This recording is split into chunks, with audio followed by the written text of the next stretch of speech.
mangigny mandefy tsy masaky izy koa mamaly anao mety tsy atanty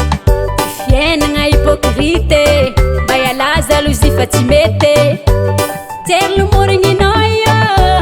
mba hiala fa tsy tsara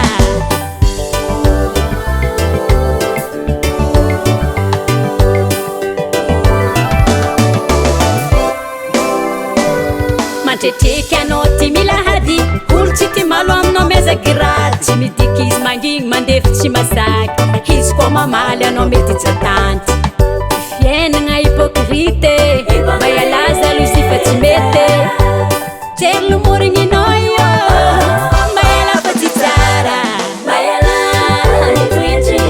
jery motraky mba hiala matrao mandefy tsy tsy atalany fa izy ty amagna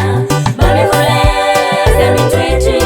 jery motraky mba hiala matrao mandefy tsy tsy atalany fa izy ty amagna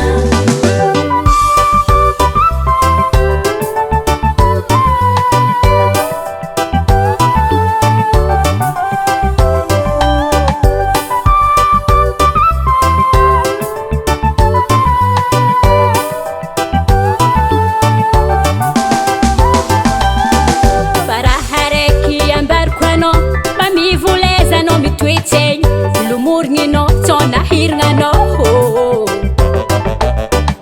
anao mahita olo mandifitry hivilinao hatalany